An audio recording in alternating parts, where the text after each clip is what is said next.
आपको अगर कुछ पाना है, सचमुच दिल से अगर आप कुछ पाना चाहते हैं, तो बाहरी दुनिया पर फ़ोकस करना बंद करना होगा। बाहर के लोगों पर ध्यान देना बंद करना होगा। आपके जीवन में बहुत सारे ऐसे लोग होंगे जो आपको परेशान करते हों, लिटरली मैं जानती हूँ, क्योंकि मैं उन सारी चीज़ों से गुज़र चुकी हूँ। तो बाहरी दुनिया को सुधारने का प्रयास नहीं करना है, खुद पर काम करना है। अपने अंदर की ऊर्जा को सकारात्मक करिए। मैंने सालों तक बाहर जितने लोग हैं, उनको मैं सुधार पाऊँगी, उनको मैं ठीक कर पाऊँगी, उनको समझा पाऊँगी कि वो गलत कर रहे हैं, उनको ऐसा नहीं करना चाहिए, लोगों के साथ अच्छा व्यवहार करिए या आपसी संबंध अच्छे करिए। अगर वो अच्छे नहीं है तो मैं ही उनके बदले और भी अच्छाइयाँ कर दूँ। सालों तक ये काम किया है, विश्वास करिए। मुझे याद है कि 2004 से लेकर 2016-17 तक मैंने ये काम किया है कि दूसरों को सुधारने का प्रयास किया है।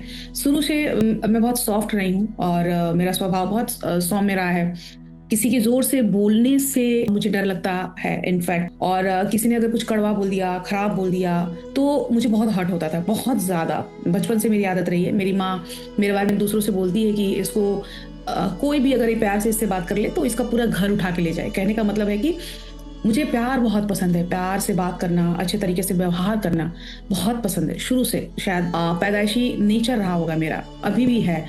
तो इसकी कुछ अच्छाइयाँ भी हैं और इसके पीछे कुछ बुराइयाँ भी हैं।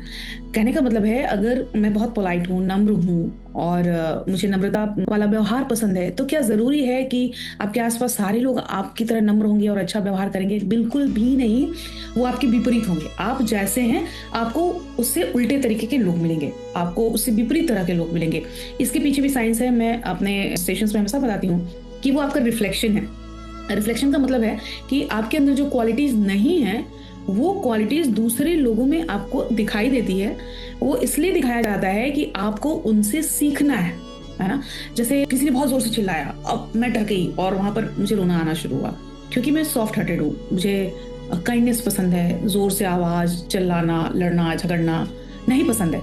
लेकिन आप जैसे होते हैं, जिस तरीके के होते हैं, आपको उससे ठीक विपरीत माहौल मिलता है, तो क्या करिएगा? दुनिया छोड़ के चले जाइएगा? नहीं, नहीं, ये बहुत बड़ी गलतफ़हमी है। आपको लगेगा कि आप जिन लोगों के साथ हैं, उस जगह को छोड़ देंगे, उस जॉब को छोड़ देंगे, उस घर को छोड़ देंगे, तो आपको दुनिया में, बाहरी दुनिया में और अच्छे लोग मिल जाएँगे। बिल्कुल भी नहीं।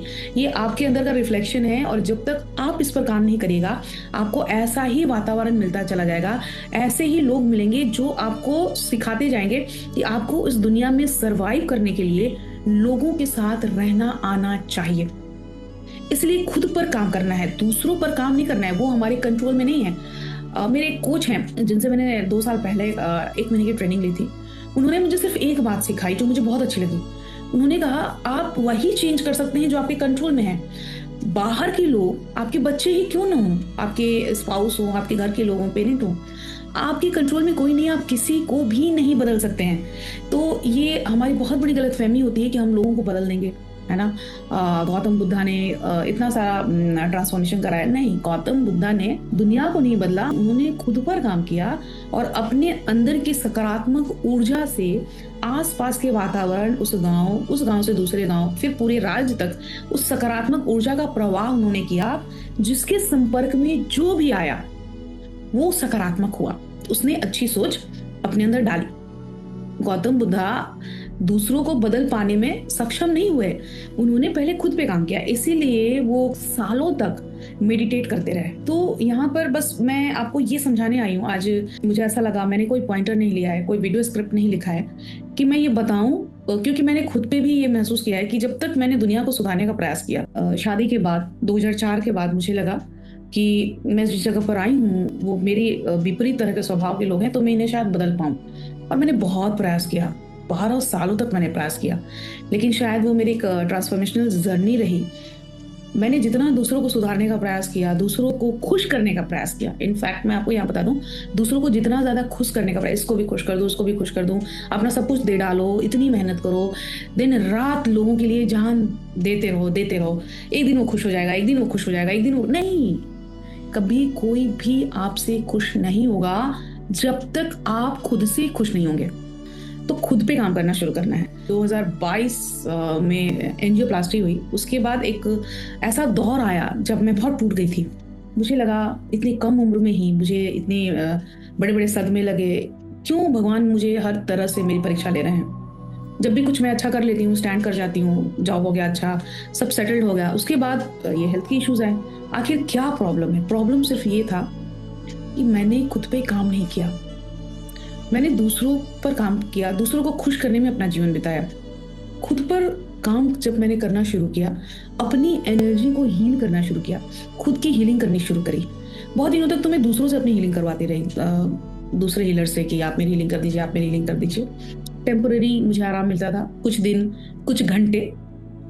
लेकिन फिर वही कंडीशन, मैं फिर वैसे ही नर्वस हो जाती थी, डिप्रेशन, सैडनेस, एंग्जायटी, एंगर बहुत ज़्यादा भरा हुआ।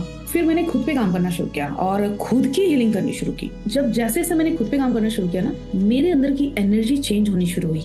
और विश्वास करिए, जब आपके अंदर की एनर्जी चेंज होती है, आपकी बाहर की दुनिया खुद ब खुद बदलने लगती है। और फिर उसके बाद मेरे लाइफ में बहुत ग्रोथ आया, बहुत ग्रोथ आया।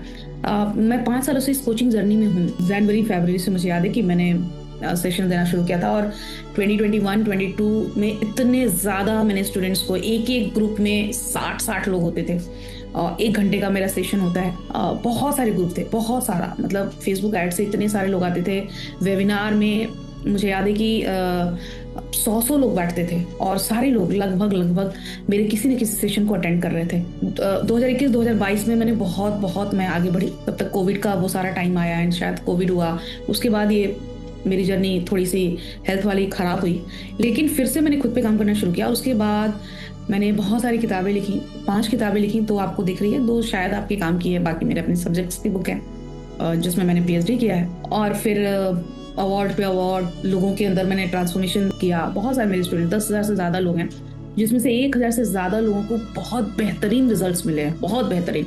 सारे टेस्टिमोनियल मेरे यूट्यूब पर हैं। तो मैं यहाँ पर सिर्फ आपको एक संदेश देना चाहती हूँ, अगर आप मुझे सुन पा रहे हैं, आप खुद पे काम करना शुरू करें। किस तरीके से? सबसे पहले शांत जगह पर बैठे, दिन के 15-20 मिनट अकेले बैठे। उस वक्त हो सके तो अपनी अफर्मेशन डायरी ले लीजिए, उस पे अपना अफर्मेशंस लिखिए जो आपको अपनी लाइफ में करना है, उसको शांति से बैठ के लिखिए। जरूरी नहीं कि रोज एक ही अफर्मेशन लिखना है, आपके दिमाग में जो कुछ भी आ रहा है वो अपनी डायरी में लिखिए। मैं रोज करती हूँ, सुबह का टाइम नहीं मिला तो मैं शाम को बैठ के करती हूँ। 10 से 15 मिनट अकेले में बैठ के आपको डायरी राइटिंग करनी चाहिए। जो भी मन में आ रहा है उसको लिखो, क्योंकि आपके जो विचार हैं, जब आप कलम से उसको कागज पर उतारते हैं, वो सच होने शुरू हो जाते हैं। आपका एक गोल होना चाहिए कि आपको जीवन में क्या करना है, वो भी लिखना शुरू करिए कि मेरा पर्पस क्या है मेरे लाइफ का, क्या कर सकते हैं हम। करने का मतलब है, जब हम यहाँ आए हैं तो हम दूसरों के जीवन में किस तरह से उपयोगी बन सकते हैं, है ना? किस तरह से उनके काम आ सकते हैं, किस तरह से हम ईश्वर का एक माध्यम बन सकते हैं। मेरा तो यही मिशन है कि मैं एक माध्यम बनूं, ताकि लोगों को मैं बता सकूं जिस तरह से मैंने इतने सारे चैलेंजेस को फेस किए और उसके बाद भी मैं एक पीसफुल लाइफ जी पा रही हूँ, एक सक्सेसफुल लाइफ मेरी है जिसमें मैं खुश हूँ। मेरा सक्सेस का यही है कि मैं खुश हूँ, मेरे बच्चे ठीक है, मेरी फैमिली ठीक है, मैं जिन्हें पढ़ाती हूँ उनको बहुत अच्छे से पढ़ाती हूँ, सीख पाते हैं। मेरे जितने ऑनलाइन स्टूडेंट्स हैं उनको भी मैं सिखा पाती हूँ। तो ये मेरे लिए मेरे सक्सेस का फॉर्मूला है। तो आपको खुद की हीलिंग करनी है। मेरे बहुत सारे होपनोपनो के वीडियोस हैं जिसमें मैं बताती हूँ कि आप अपनी हीलिंग कैसे कर सकते हैं। अगर किसी भी तरह की हेल्प की जरूरत है तो आप मेरा 1-to-1 क्लैरिटी कॉल ले सकते हैं। दिसंबर में मैं 5 दिनों का सेशन करने वाली हूँ जिसमें होपनोपनो, ईएफटी, मेडिटेशन, आपको बहुत सारी चीजें कराऊंगी। 5 दिन में 5 तरह की चीजें मैं आपको बताने वाली हूँ। आप उसके लिए भी रजिस्टर कर सकते हैं या आप कमेंट में जाके यस कर सकते हैं, तो वहां पर हम आपको लिंक देंगे। आई एम इंटरेस्टेड करके आप लिख सकते हैं। होपनोपनो हीलिंग करिए, मेरे बहुत सारे वीडियोस हैं। आप इमोशनल फ्रीडम टेक्निक ईएफटी करिए, अपने नेगेटिव इमोशंस को बाहर कर सकते हैं, उसके भी मेरे वीडियोस हैं।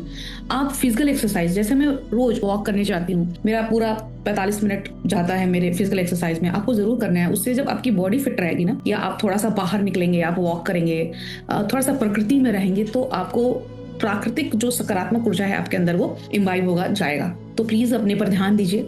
बाहर के लोगों को सुधारने से बेहतर है खुद को सुधारा जाए, खुद पे काम किया जाए। और अगर इसमें किसी भी तरह की मदद की जरूरत है तो आप मुझे बता सकते हैं, मेरे कमेंट में जाके बताइए और 1-to-1 क्लैरिटी कॉल बुक करिए। मैं रोज कुछ न कुछ आपके लिए अच्छी चीजें लेकर आने का प्रयास करती हूँ। अपना खास ख्याल रखिए, क्योंकि आप इस दुनिया के सबसे इंपॉर्टेंट इंसान हैं। खुद ठीक रहिएगा तभी आप दुनिया को भी ठीक रख सकिएगा। वीडियो को लाइक नहीं किया तो प्लीज लाइक करिए, सब्सक्राइब नहीं किया है मेरे चैनल को तो प्लीज सब्सक्राइब करिए, बेल आइकन जरूर प्रेस करिए, क्योंकि मुझे वुमेन राइजिंग अवार्ड मिला है, बेस्ट इन्फ्लुएंसर 2025 ये मुझे मिला है, और साथ में ये सर्टिफिकेट है। ये दोनों, ये मेरी अचीवमेंट है। Thank you. अभी आपको पीछे ये जो मेरी बुक दिख रही है वो अमेजिंग बेस्ट सेलिंग बुक है, आकर्षण का सिद्धांत, आप इसको पढ़ सकते हैं। और ये जो संस्कृति बुक है, इस पर मुझे नेशनल अवार्ड मिला है। और 2024 में ये जो दिख रहा है, ये मुझे बेस्ट लाइफ कोच का अवार्ड मिला था, एंड अभी मुझे ये वाला मिला है। 2025 है ना? Thank you so much, bye bye and take care.